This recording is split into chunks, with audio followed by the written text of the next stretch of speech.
The Ultimate Showbiz Report, ang laban sa puso ni Riza May, bakit biglang naging crush ng bayan, at bakod na bakod ni Bimby Aquino. Busit na kilig mga kamaritis, kung feeling mo ay wala nang tatalo sa suspense ng mga teleserye tuwing hapon, mag-isip-isip ka muli. Sa mundo ng showbiz at social media, may panibagong phenomenon na nagpapasabog ng FYP ng bawat Gen Z at millennial. Ang pagiging instant crush ng bayan ni Riza May Dizon at ang tila walang humpay na bakod moves ni Bimby Aquino. Dati-rati nakikita lang natin si Riza bilang ang cute na aling Riza ng Itbulaga.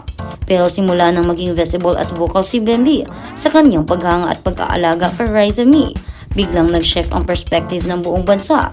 Biglang na-realize ng madlang people ay maganda, witty at sobrang attractive pala talaga ni Riza. Dahil dito, dumami ang sinasabing karibal o admirers, kaya naman si Bimby hindi na nagdadalawang isip bakod if you must. Ito ang buong breakdown, social psychology of attraction at hot Gen Z analysis sa trending triangle na phenomenon na ito.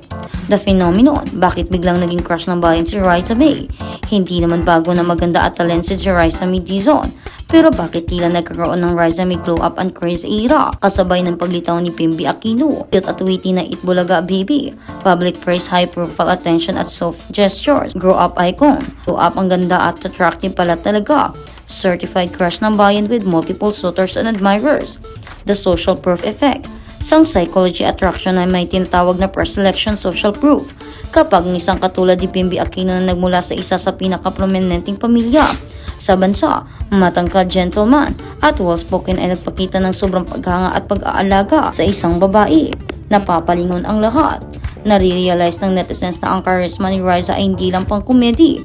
Ito ay pang-aming main character sa isang rom-com. Genuine glow up at confidence. Kasabay ng kanyang paglaki, nag-evolve din ng style fashion, ang modern Gen Z aesthetic, confidence sa sariling balat, at mananatiling grounded ang kombinasyon ng humor at grace. Ang dahalan kung bakit marami ang nangayong boys ng showbiz o non-showbiz ang humahanga sa kanya. Ang resibo, paano ba mambakod? Bimby Aquino. Nang magsimulang maging crush ng bayan si Riza at naglitawan ang mga sinasabing karibat o iba pang nagpaparamdam sa paligid, kapansin-pansin ang pag-step up ng galawan ni Ben. Paano nga ba magbabakod ang isang Aquino?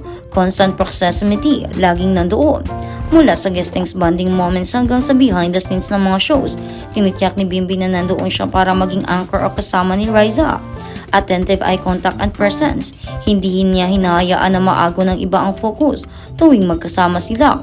Kay Riza lang ang pansin ni Bimby, mula sa pamimili ng damit o bitbit ng gamit, hanggang sa pagiging sentimental sa mga regalo at pangako. Ipinaramdam ni Bimby sa lahat ng pribilehiyo na magkasama si Riza.